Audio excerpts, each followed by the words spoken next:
김 장로님, 네 분의 아름다운 찬양 감사합니다. 정말 두 분이 그렇게 노래도 잘하는 줄 오늘 처음 난 집만 잘 지은 줄 알았더니 노래도 잘하시죠? 네. 근데 제 귀에는 은혜는 안 들리고 언혜가 자꾸 들려요. 주의 언혜라. 난 성경에서 언혜는 못 봤는데 언혜라. 또 우리나라 경상도 분들이라 은혜를 언혜로 불러서 아주 더 매력 있었습니다. 아멘. 감사합니다. 나도 앞으로는 은혜로 안 하고 언혜로 부르겠습니다. 아주 참 좋았어요. 네, 감사합니다. 네, 저희가 사실 은퇴하고 가평에 자리를 잡은 다음에 참 손님들을 많이 치렀습니다. 제일 먼저 그 동네 주민들 40여 분 됐죠? 한 40-50분? 네. 그 가정들을 다 초빙해서 그들이 평생에 받아볼 수 없는 상을 차려서 대접을 해서 동네 주민과 그런 관계를 처음 맺기로 시작했고, 그러면서 저하고 연합해서 같이 일하던 분, 소중한에서 같이 일하던 분, 이 순서별로 돌아가면서 초빙을 많이 했어요. 저희 사람이 정말 지칠 정도로 그때만 해도 젊었으니까 피곤한 거 모르고 며칠씩 밤을 지내가면서 했는데, 그런데 지나고 보니 사실 우리 현리교회 성도들을 초빙해서 식사할 기회가 없었어요. 여러분이 기회를 주지 않았습니다. 사실. 그런데 이번에 저희 집에 다 모일 수 있는 기회가 돼가지고 우리 집사람이, 저는 그랬어요. 우리 어느 박 집사님이 그랬던가, 어느 분이 그랬어요. 하여튼 우리 집에 모이긴 모이지만 음식은 다 한 가지씩 해올 겁니다. 그랬죠? 그랬는데 그 얘기를 저희 사람에게 제가 전했는데, 우리 사람이 생각해 보더니 한번 현리교인들을 마음껏 대접을 해야 되겠다. 그러니 해오시는 거 다 취하고 홀로 다 하겠다 그랬어요. 그러면서 이번 지난 한 주 동안 뭐 코스코를 왔다 갔다 하고 와마트도 왔다 갔다 하고 하여튼에 여러 차례 분주히하면서 어제 저녁은 제가 잠을 일찍 들었는데 보니까 새벽 2시 와서 자더라고요. 여러분, 그만큼 현리교인들에 대한 애정을 갖고 있다는 거 인정하시겠습니까? 저는 별로 문제 없어요.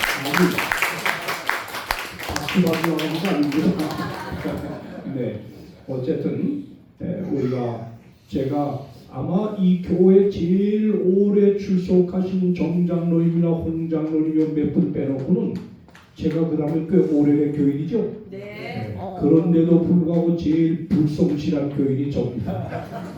어쩌다 한 번씩 이렇게 올 수밖에 없는 것은 아직도 제가 전국 이 교회 쪽에 초청을 받아 가기 때문에 제가 늘 여러분과 안식일을 지키지 못하는 점 이해해 주시고, 언젠가는 이 자리에 여러분과 같이 앉아서 활동하고 또 하나님께 예배하는 일이 있을 줄 믿습니다.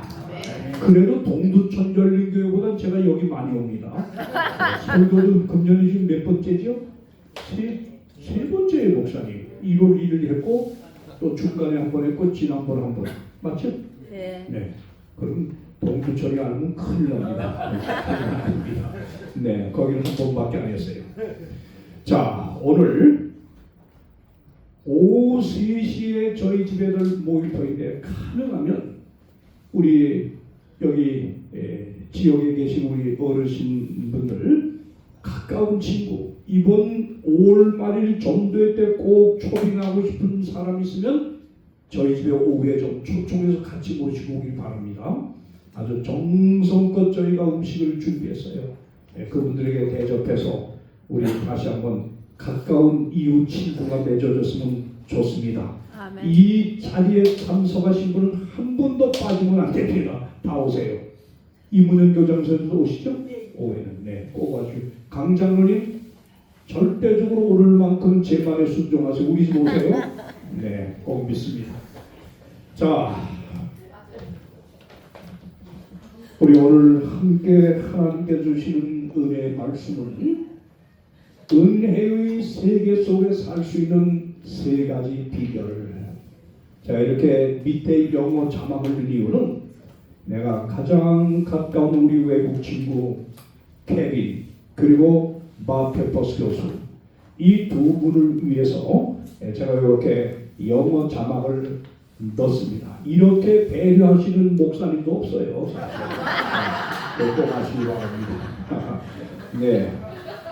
은혜의 세계 속에 살 수 있는 세 가지 비결을 다 같이 이제 하나님이 주시는 은혜 말씀을 나누겠습니다. 고린도전서 15장 9절로 10절입니다. 다 같이 큰 소리로 합독하겠습니다.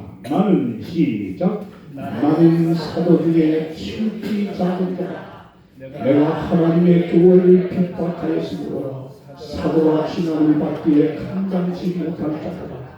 그러나 나의 나된 것은 하나님의 은혜로 될 것이며 내게 주신 그의 은혜가 헛되지 아니하여 내가 모든 사도보다 더 많이 수고하였으나 내가 아니요 오직 나와 함께 하신 하나님의 은혜로.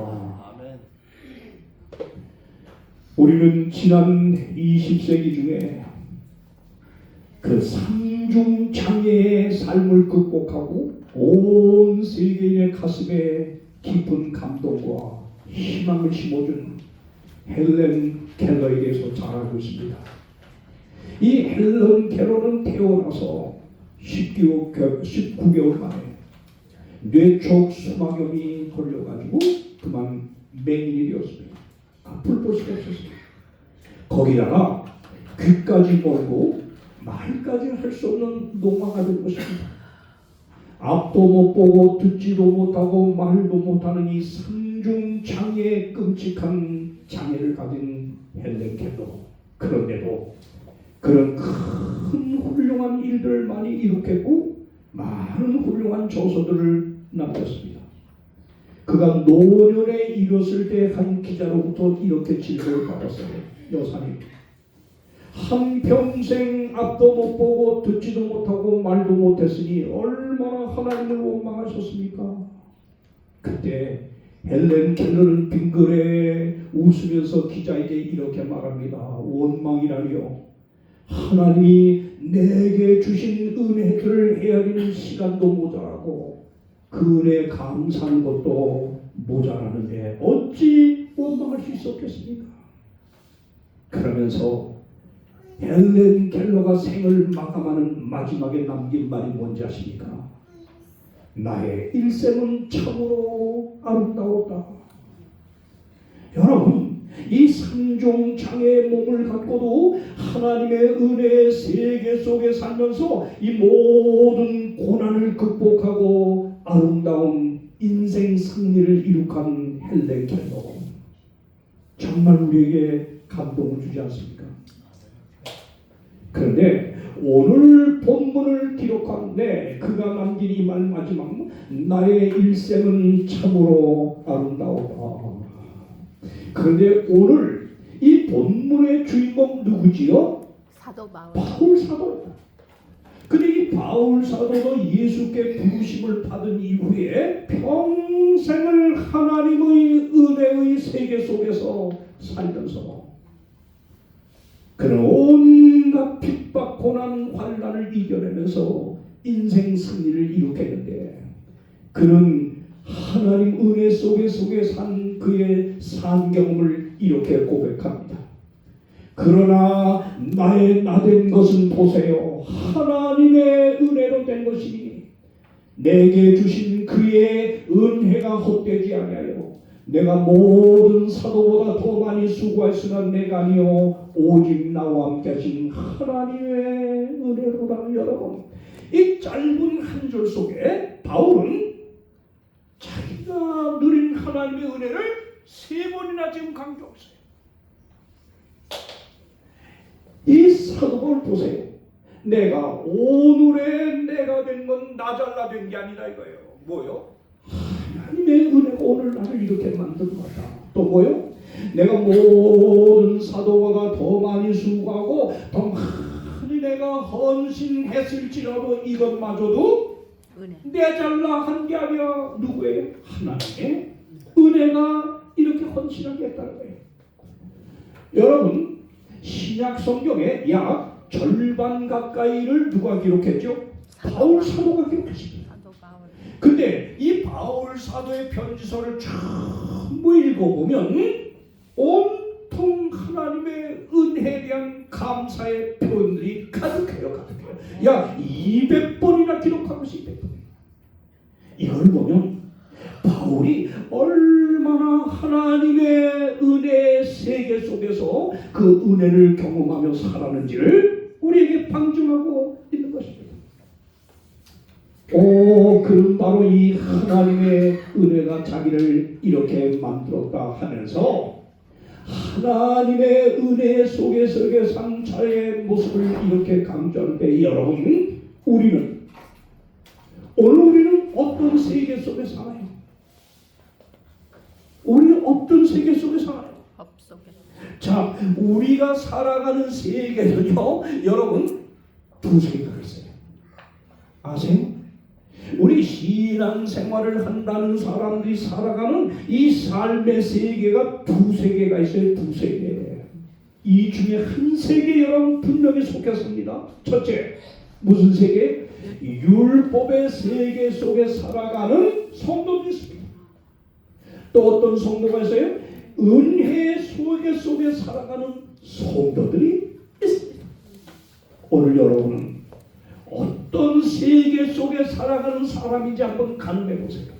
자, 율법의 세계 속에 살아가는 성도들, 이런 사람은 어떻게 사는 사람들이죠?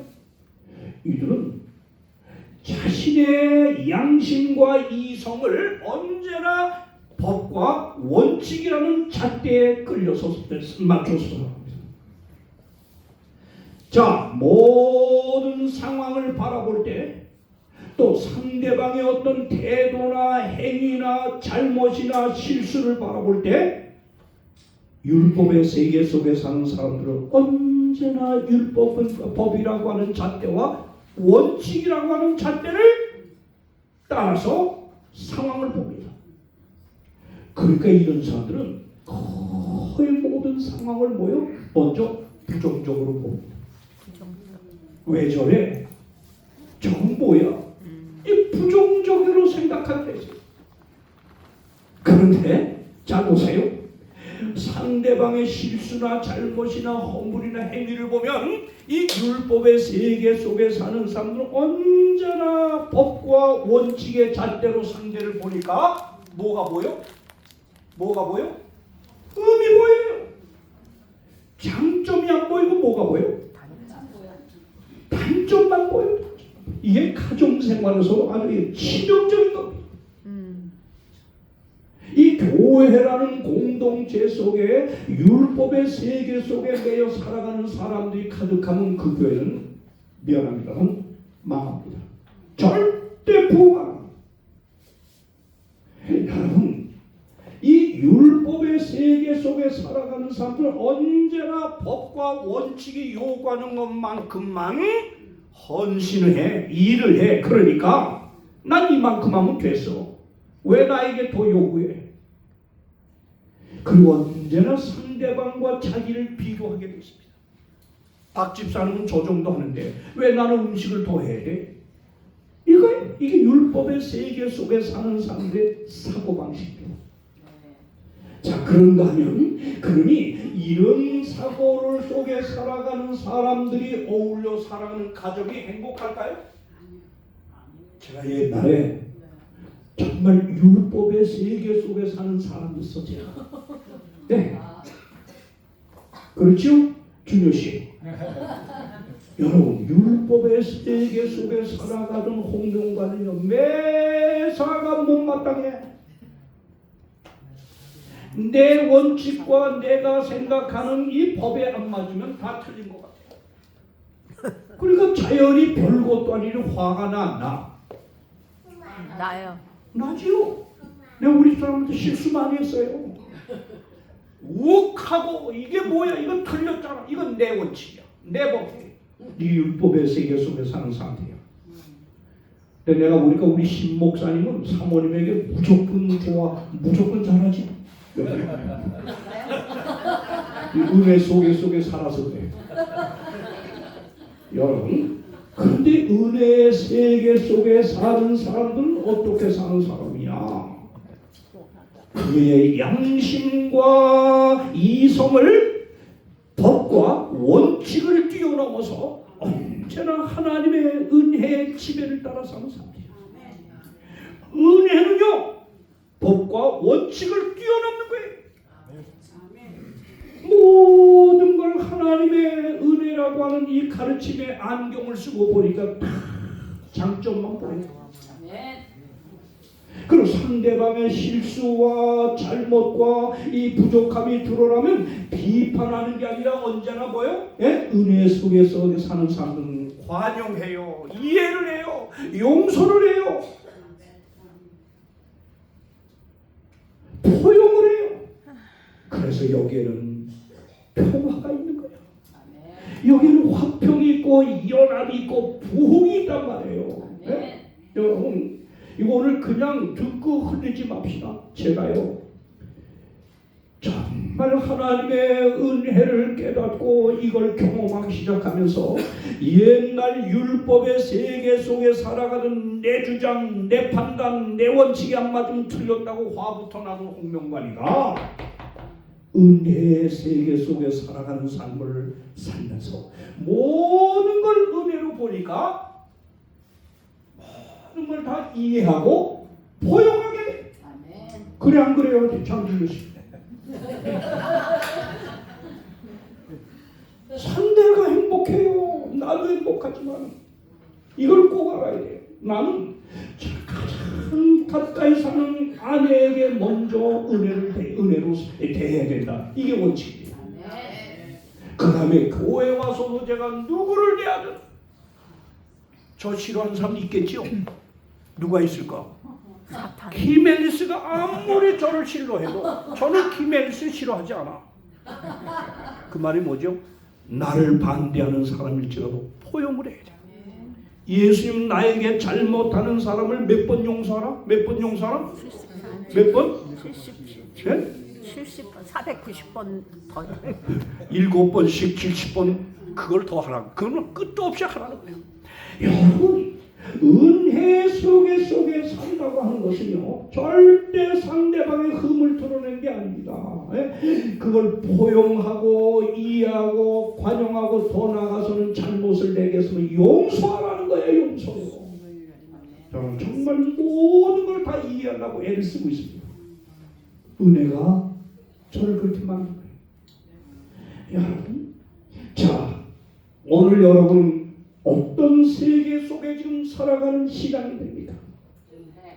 우리는 말할 필요 없이 사도 바울처럼 은혜의 세계 속에 살아가면서 바로 하나님이 원하는 이 삶의 축복을 누리게 되기를 바랍니다. 그럼 어떻게 살까요? 우리 사도 바울의 삶에서 그 세 가지 비결을 깨닫습니다. 자, 은혜의 세계 속에 살아가려면 첫 번째로 어떻게 되느냐 봅시다. 한번 다 같이 읽을까요? 바울의 시작. 바울의 삶은 은혜의 원천이신 예수 그리스도와 그의 십자가에 집중되어 있었다. 볼까요? 자, 바울은 어떤 사람이냐? 바울이 은혜의 세계 속에 끊임없이 살아갈 수 있는 비결이 바로 이거예요. 고린도전서 2장 2절 보세요. 내가 너희 중에서 예수 그리스도와 그의 십자가에 못 박히신 것 외에는 보세요. 그 다음에 시작. 아무것도 알지 아니하기로 작정하였습니다. 바울이 평생을 은혜의 세계 속에 살아갈 수 있었던 그 비결이 뭐냐? 은혜의 원천이신 예수 그리스도께 그가 몰두되어 있었어요. 몰두되어 있었어요. 집중되어 있었어요. 우리가 어디에다 관심을 쓰느냐에 따라서 사람의 그 모습과 모든 게 달라지는데, 이거 보세요. 두 번째 한번 보세요. 갈라디 6장 14절. 그러나 내게는 우리 주 예수 그리스도와 십자가 외에 결코 자랑할 오셨다. 바울이 은혜의 세계 속에 끊임없이 살아갈 수 있던 비결은 은혜의 원천이신 예수님과 하나가 돼서 살아갔어요.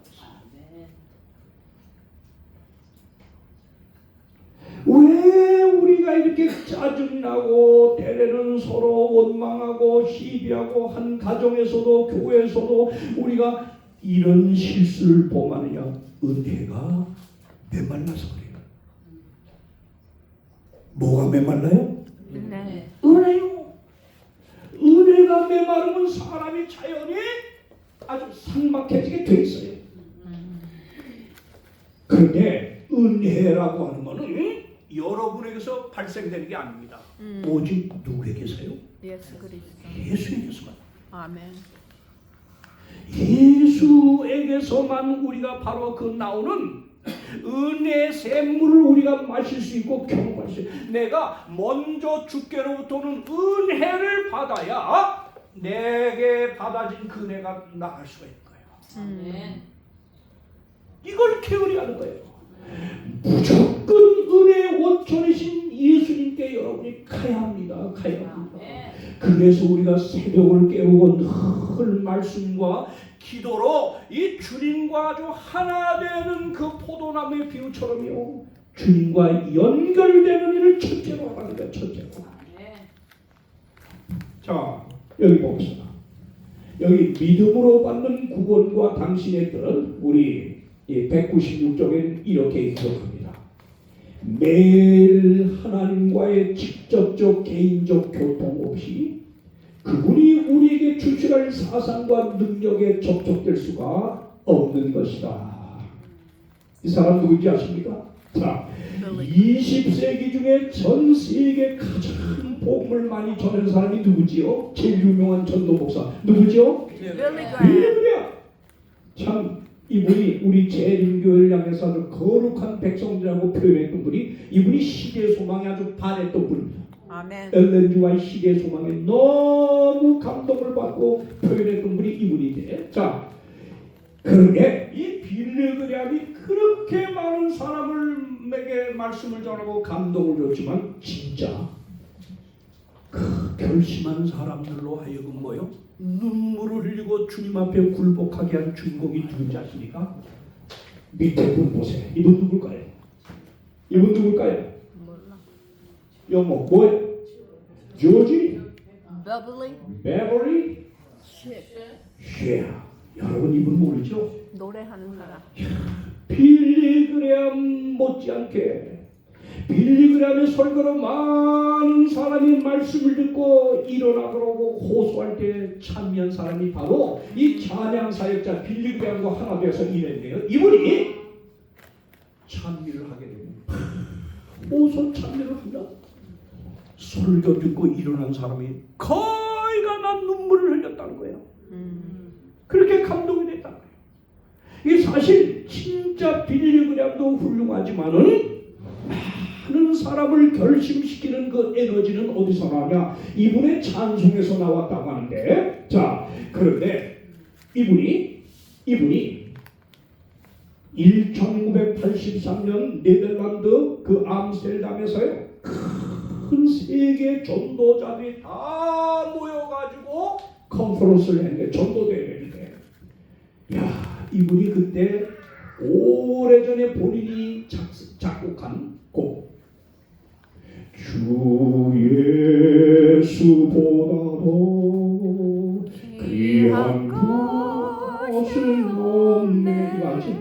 이걸 이분이 작곡했어. 그런데 이분이 이 자기가 작곡한 이 찬양을 그 자리에 사는 순간, 야, 그때 세계에서 모인 전도자들이 정말 성령의 역사가 나. 모두가 일찍 일어나서 기립박수를 보내는데 그 박수가 끊이질 않았다. 너무 오랫동안 박수를 보내니까 이때 이 조지 베버리 쉐어가 이렇게 일어나고 말합니다. 여러분 감사합니다. 그러나 여러분이 주신 박수 갈채와 그리스도를 바꾸지 않겠습니다. 무슨 말이죠? 우리 여러분이 그런 박수를 한다고 박수에 도취돼서 내가 교만하지 않겠다. 아멘. 이분이 이렇게 찬양으로 많은 사람의 가슴에 감동을 주셨던 비결에 대해서 물을 때 뭐라고 하잖아요. 은혜의 원천신 예수님께 내가 날마다 나가기 때문입니다. 사랑하는 여러분, 제 개인 신앙도 돌아보면요, 얼마나 주님과 가까이 제가 주께 가장 먼저 나가서 주님께 구하고 말씀과 교제하며 길을 걸으면서 주님과 동행, 이것이 내 삭막한 삶을 완전히 부드럽게 만들어주는 거예요. 그게 은혜 속에 살기를 하는 비결이 됩니다. 아멘. 여기 엘렌 화이슨 사도행전 54쪽에 이렇게 기록합니다. 읽읍시다. 큰 소리로 시작. 끊임없이 새로운 은혜의 공급을 받는 사람만이 매일의 필요에 알맞는 본능과 그 본능을 사용할 능력을 아멘. 저는 매일 새벽 5시 혹은 4시간 일찍 일어납니다. 하나님과 1시간 반 동안 말씀으로 먼저 교제합니다. 그리고 제가 일어나 저는 기도하는 게 무릎 꿇고 하는 기도보다는 걸으면서 주님과 대화합니다. 야, 그렇게 하고 나면요, 하루 종일 주님과 아침에 나눈 그 교제, 주님께로 받던 은혜가 나를 붙들어요. 붙들고 있어요. 그러니까 기도하고 나면 우리 집사람 아침 준비할 때도 저는 내려오면서 뭐예요? 집에 들어오면서도 자연히 콧노래가 나와요. 찬미가 나와. 나와요. 그럼 가정이 행복해지고 밝아지는 거 아닙니까? 이게 은혜 때문에, 은혜 때문에. 그러니까 결국은 모든 것이 하나님의 은혜로라고 하는 바울의 간증처럼 그렇게 되는 거예요. 죽게 가시길 바랍니다. 은혜의 원천이신 주님과 더 많이 교제하시는 여러분 되길 바랍니다. 아멘. 두 번째요, 바울이 평생 은혜 세계 속에 살아갈 수 있던 두 번째 비결은 이겁니다. 바울은, 읽읍시다. 시작. 바울은, 큰 소리로 시작. 바울은 예수 그리스도의 십자가 앞에서 자신을 철저히 비웠습니다. 여러분 기억하세요. 홍장로님, 자기라고 하는 교만과 자만과 자기 자랑, 자기 욕심, 자기 고집이 차 있는 동안에는 절대 하나님의 은혜가 들어올 자리가 없습니다. 비워줘야 합니다. 그게 사도 바울이 날마다 나는 죽노라. 예수님께서는 뭐예요? 자기 십자가를 지고 자기를 부인하고 나를 따르라. 왜 우리가 은혜를 못 받느냐? 내가 너무나 가득 차 있어. 내가 차 있는 동안에는 절대로 하나님의 은혜는 임하지 않습니다. 자, 고린도서 15장 31절 바울의 고백 시작. 형제들아, 내가 그리스도 예수 주 안에서 가진 바 너희에 대한 나의 자랑을 두고 단언하노니 시작. 나는 날마다 죽노라. 아멘. 키멜리스도 자주 자기가 죽으려고 노력하지요. 노력했는데 잘 안 돼요. 그 제대로 안 죽어서 그래. 제대로 안 죽는 거예요. 죽고 싶어요. 죽고 싶어. 네, 우리 키멜리스는 참 제가 좋아하는 이유가 단순해. 아무리 대놓고 해도 삐져가지고, 여자들 되게 싫은 소리하면 삐지거든. 삐지고 돌아지는데 여기 그게 없어. 근데 또 하나 단점 뭐냐? 불컥 화가 나는 거 한 번씩 있죠? 그 나하고 많이 닮은 거예요. 옛날에 제가 그랬어요. 그런데 여러분 꼭 아세요. 날마다 남은 죽노라. 이게 키멜리스의 고백이 솔직히 맞는 말이야. 이게 잘 안 죽어져요. 또 기회만 참 되면 독보소처럼 머리를 드는 게 자기야. 그러나 여러분, 우리는 이것이 하나님의 은혜를 더 많이 더 깊이 여러분이 체험하다 보면, 은혜가 바로 고린도후서 12장 9절에 능력이라고 그랬거든. 은혜가 경험되면 그게 능력이야. 내가 변화되게 돼 있어요. 아멘. 네. 하나님의 은혜로 우리 얼마든지 변화될 수 있습니다. 여기 한번 아멘. 봐주세요. 시대소망 249장 시작. 주 예수께서는 당신의 은혜를 전달하는데 막힘이 없는 통로가 될 자들의 협력을 구하신다. 얼마나 이거 옳은 말이에요. 그런 말씀 보세요. 시작. 하나님의 동역자가 되고자 하는 모든 사람이 첫째로 배워야 할 일은 잘 듣기시는 교훈이다. 아멘. 전혀 어릴 때부터 아버님이 이름까지 명관 목숨명의 벼슬관을 만들어서 넌 꼭 목숨을 바쳐서도 벼슬하라고 그래가지고 어릴 때부터 이 타고난 그 성격이 욕심이 많았어. 아주 경쟁심 많아. 어릴 때 운동회 때 운동회 때 1등 하려고 옆에 놈 살피면서 이거로 신하고 그것만 신경을 쓰고 그랬어요. 띠물 잘 떠가지고 1등은 눈에 했지만은 그렇게 욕심 많았어. 공부를 해도 뒤지는 건 못 견뎌요. 이 생각 못 견뎌요. 1등을 해야 돼. 싸움을 해도 1등을 이겨야 아주 직선. 이게 얼마나 신앙생애에 정말 방해가 되는 것이었습니다. 그런데 지금의 운동관리는 어떤 운동관인지 아십니까? 절대 누구하고 경쟁하지 않습니다. 이기려고도 하지 않습니다. 나보다 뭔가 잘하는 그 동료가 있으면 그를 위해서 제가 격려하고 기도를 한단 말이에요. 아멘. 여러분 진짜 이거 제가 이렇게 고백한 증을 할 수 있는 것은 제가 정말 하나님의 은혜에 깊이 빠져들면 그 은혜가 능력이기 때문에 얼마든지 타고난 못된 본성도 고쳐지는 게 확실합니다. 아멘. 안 된다고 포기하게 하는 게 사탄의 음성이에요. 아멘. 아멘. 자, 여기 보세요. 네. 우리 예수께서 당신의 은혜를 전달하기에 막힘없는 통로가 되려면 먼저 뭐요? 날 피우라, 날 죽으라. 근데 죽는 것이 내 결심으로 되는 게 아니야. 결심만으로 되는 게 아니야. 뭐가 와야 돼? 하나님의 성령. 은혜 밀물이 들어와야 돼. 밀물. 아멘. 자, 이 교회에서 제일 힘 많이 쓰실 분이 누굴까? 김철수. 김철수 장로님. 오케이. 김 장로님 잠깐만 일어나세요. 힘 제일 많이 쓰다고 인정받았어요. 잠깐만 일어나세요. 장로님, 여기 부산 해운대 모래사장에 지금 20톤짜리 나무배가 놓여 있어요. 20톤. 장로님의 젖먹은 힘까지 다 겨내면 끌 수 있을까요? 그럼 장로님 같은 사람 한 20명이 달라붙으면 끌까요? 네. 못해요. 못해. 그런데 우리 장로님의 오른손 하나의 힘으로 끌어도 쉽게 끌려올 수 있는 비결이 있어. 딱 하나요. 바퀴. 밀물이 밀려 들어와가지고 20톤 나무배를 밀물이 띄울 때까지 기다려야 돼.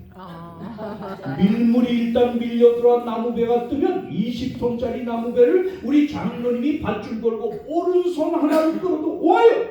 이게 아멘. 무슨 원리죠? 여러분, 타고난 이 못된 본성 아무리 결심해도 노력해도 이를 악물고도 안 되죠? 언제 되느냐? 내가 지금까지 경험하지 못했던 하나님의 은혜 밀물이 확 밀려 들어온 그때는요, 아주 간단한 결심으로도 포기할 수 있어. 나를 이길 수 있어요. 은혜가 돼야 됩니다. 은혜를 받으세요. 아멘. 아멘. 은혜. 자, 마지막 세 번째 번 보세요. 자, 왜 사도 바울은 평생을 은혜 속에 살 수 있었느냐? 셋째입니다. 시작. 바울은 끊임없는 헌신의 삶을 통하여 하나님의 은혜에 사로잡힐 수 있었다. 여러분, 우리가 날마다 은혜의 샘으로 나가서 은혜의 샘을 받고 하여 그리스도를 찾는 걸, 이걸 이 영어로는 월드 비전. 위를 바라보는 비전이 꼭 먼저 선행돼야 돼. 그러면 위를 바라보는 비전, 예수님과 하나 되는 경험을 가지면 거기에 뭐가 일어난 줄 알아요? 내가 얼마나 부족한지 깨달고 내가 비워져요. 비워져요. 아멘. 이게 뭐냐? inward vision. 내 자신을 봐야 돼. 그 내 자신에 쌓인 모든 나를 비우는 두 번째 헌신이 따른 다음에 마지막이 뭐냐? 그러면 거기서 멈추면 안 돼. 은혜로 살아. 뭐가 돼? outward vision. 이제는 내가 받은 은혜를 필요로 하는 이웃을 향하여 봉사하는 헌신이 와야 여러분이 은혜의 세계 속에 계속 살아갈 수가 있는 거예요. 아멘. 아멘입니까? 아멘. 여기 보세요. 봐주세요. 골로새 1장 20절 바울의 비결이 이렇게 나와. 내가 이제 너희를 위하여 받는 괴로움을 기뻐하고 그리스도의 남은 고난, 십자가 고난으로 끝나고 하늘나라 갔는데 예수가 받아야 될 고난, 복음을 전하기 위해서 예수가 받아야 될 고난을 이제 누구 몸에 채운다? 누구 몸에? 그의 몸된 교회를 가여 내 육체에 채우겠다. 이게 뭐예요? 29절에 힘을 다하여 수고하노라. 여러분, 우리가 아무리 주님과 만남을 통하여 은혜를 받고 나를 비워 은혜를 채운 것으로 만족해, 요거는 금방 끝나요. 그러나 내가 받은 은혜를 이웃과 나누는 헌신이 따라오면 여러분, 거기서 진정한 삶의 기쁨과 보람과 행복을 느낄 수 있어요. 아멘입니까? 그게 은혜의 세계 속에 지속적으로 살아가는 비결이라는 거예요. 여러분, 오늘 저는 이제 말씀을 요약하려고 하면서 어느 선교지의 경험을 하나 좀 소개하겠는데, 저 아프리카에 이 선교지에 한센 병원이 있었어요. 한센 병원. 뭔지 알죠? 나환자들만을 모아서 치료하는 병원이 있었는데, 여기는 간호사들이 어떤 간호사면 월급 받는 간호사는 안 씁니다. 자기가 하나님의 은혜를 경험하고 이 나환자들에서 자신을 헌신하겠다는 이 선교 간호사만 선택했어요. 이 은혜를 경험한 선교 간호사들이 모여가지고 나환자들을 돌보니 어떤 대가가 없이 잘할까 못할까 놀라운 일들, 기적 같은 게 막 일어난 거예요. 여기에 하나님이 역사한 거예요. 아멘. 이 병원이 알려지면서 많은 관광객이 이 병원을 이제 방문하게 되었어. 그런데 한 간호사가 자기가 받은 하나님의 은혜를 가지고 그 나환자를 돌보는데 막 고름이 흐르고 막 이런데 피고름 이런 걸 그걸 닦아주고 만져주고 또 이렇게 아주 그렇게 사랑으로 봉사하는 모습을 보던 한 관광객이 이렇게 말했어. 옆에 친구에게, 나는 아무리 누가 돈을 많이 준대도 저 짓은 못하겠어. 요걸 봉사하던 그 간호사가 들었어. 뭐라 그랬을까요? 요걸 엿들은 간호사가 이렇게 말했어요. 저도. 그렇지요.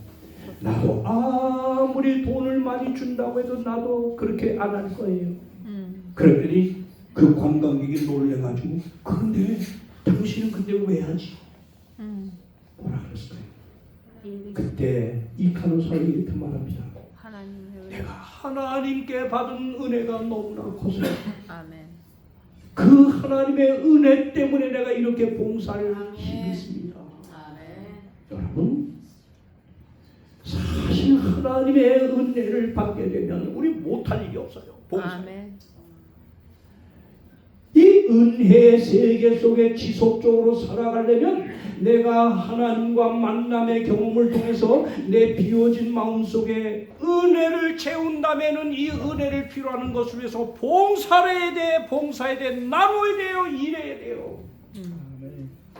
그래야 은혜의 세계 속에 우리가 끊임없이 살아갈 수 있는 하나님의 백성이 될 수 있음을 믿습니다. 네. 저는 오늘 말씀을 마치면서 다시 한번 듣겠습니다. 등장. 은혜의 세계 속에 살래요? 율법의 세계 속에 살래요? 은혜의 세계 속에. 또 뭐예요? 장가남. 장가남. 은혜 속에 살아갈래요? 율법의 세계 속에 살아갈래요? 은혜. 자, 중국 사람들은 다 은혜 세계 속에 살겠대. 그럼 우리 한국 교인들, 여러분은 은혜 속에 살기를 원합니까? 율법의 세계 속에 살기를 원합니까? 은혜 산대요. 중국 두 사람보다도 대답이 희비해. 어디 세계 속에요? 은혜 세계 속입니다. 그러기 위해서 철저히 은혜의 원천신 주님께 먼저 나갑시다. 아멘. 여러분의 삶에 돈이, 명예가, 권력이 첫째가 아니라 뭐요? 예수가 첫째입니다. 그리고 주님 앞에서 보여진 내 추한 모습을 완전히 비우고 비워진 내 마음에 하나님의 은혜를 채워서 그 은혜를 필요로 하는 이웃을 위해 우리 아낌없이 헌신 봉사하는 가운데 우리 모두 은혜의 세계 속에 살아가다 우리 주님 맞게 되기를 간절히 바라며 말씀을 마치겠습니다. 아멘.